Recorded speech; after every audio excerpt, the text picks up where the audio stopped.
Estonia, a small country by the Baltic Sea, is a land where the rhythm of the waves and the whisper of the forests have shaped its people for thousands of years. With ancient roots and a striking landscape of over 2,000 islands, shimmering lakes and endless forests, Estonia is a place where nature feels both wild and welcoming. Its geography, shaped by the slow movement of Ice Age glaciers, is a unique mix of mysterious bogs, wetlands teeming with life, and a winding coastline that has witnessed centuries of change and history. Estonia's culture is a special blend of Nordic influence and ancient Finno-Ugric heritage, setting it apart from its neighbours by the Baltic Sea and giving it a character all its own. Estonians share closer language ties with Finns than with their Baltic neighbours, and their language echoes across the sea, connecting families and traditions. Even Hungarians are distant linguistic cousins, a bond celebrated in Estonia's massive song festivals where thousands gather to sing together in a powerful display of unity and pride.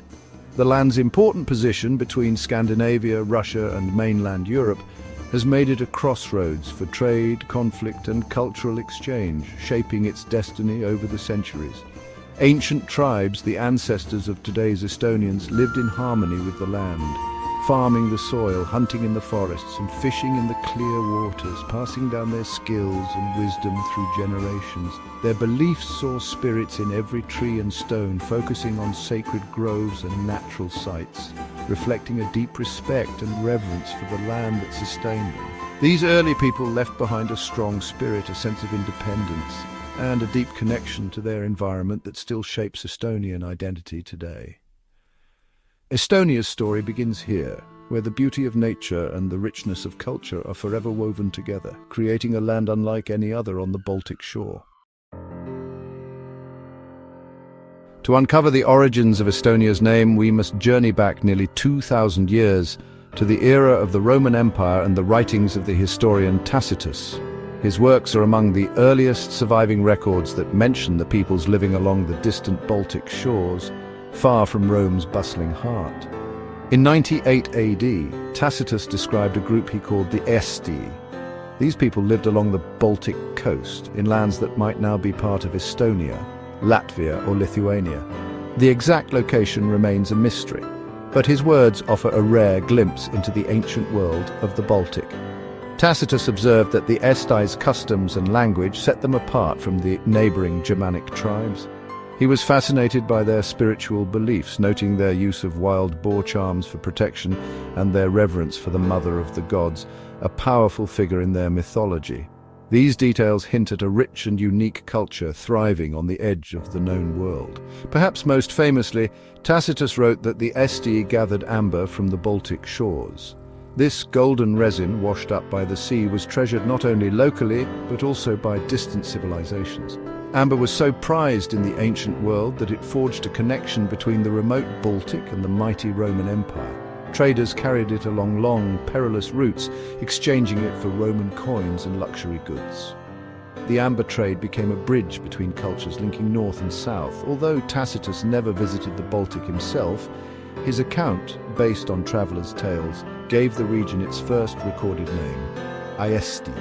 This name would echo through the centuries, preserved in ancient manuscripts and maps. It's important to remember, though, that this was a name given by outsiders, not by the people themselves. The true voices of the Aestii remain lost to time.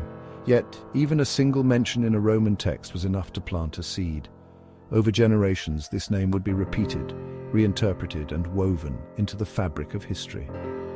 And so, the journey of Estonia's name began, carried by stories, trade, and the tides of time.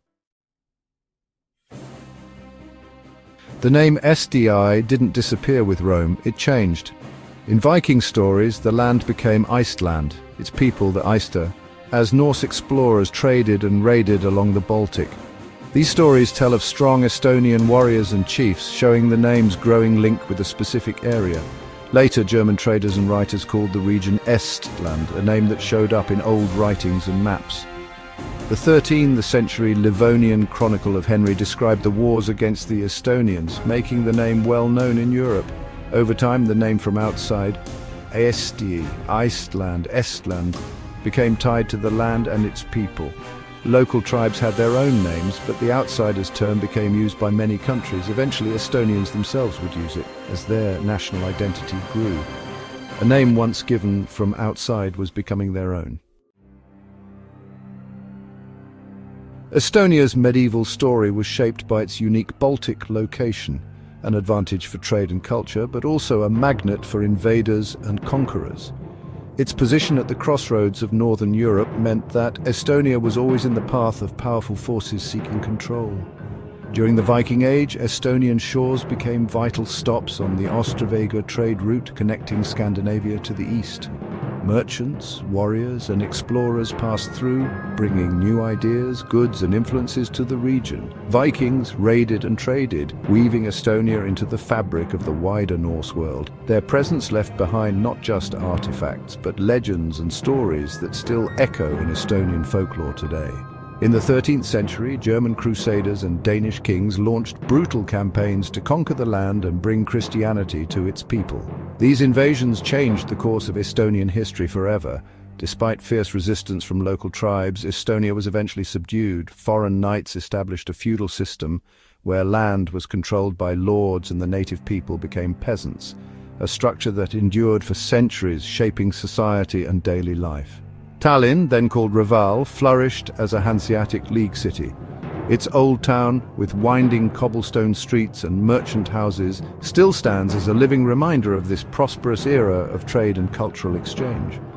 While the countryside remained deeply Estonian, the cities reflected strong German influence, a duality that defined the nation's character and left a lasting mark on its culture, language, and traditions. The name Estland became official, further cementing the identity given by outsiders, even as Estonians held on to their own sense of self.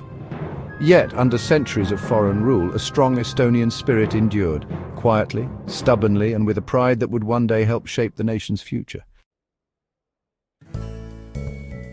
For over 700 years, Estonia was ruled by Danes, Germans, Swedes, and Russians.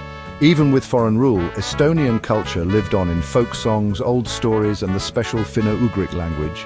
The 19th century national awakening started a cultural rebirth. Old stories were gathered, the language was made standard, and the national epic Kalevipoeg was published. Song festivals brought thousands together, turning music into a peaceful act of national defiance. Estonians began to see themselves as a nation, not just people under foreign empires.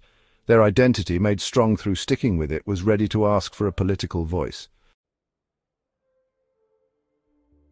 The fall of the Russian Empire in World War I gave Estonia its chance.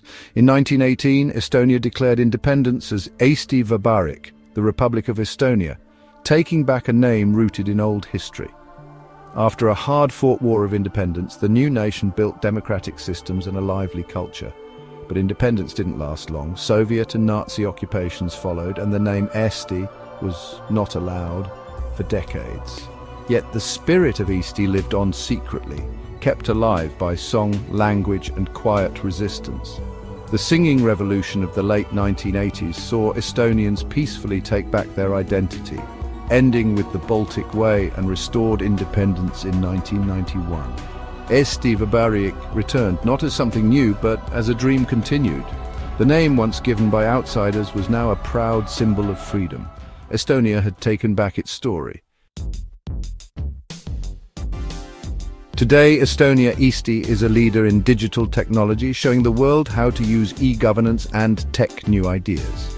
Yet its people stay deeply connected to old traditions and the natural world. Modern Estonians might vote online, then spend weekends looking for food in forests or relaxing in a wood-fired sauna. Song festivals and midsummer bonfires are living traditions, not just old things. This mix of digital progress and cultural heritage shows what Estonian identity is. The name Aestii shows a journey from a Roman name given by outsiders to a symbol of strength and new ideas. Estonia's story is more than a name. It's a proof of survival, adapting, and pride. The old name lives on, full of meaning by the people who made it their own. If you enjoyed this story, subscribe and tell us which country's name you want to explore next.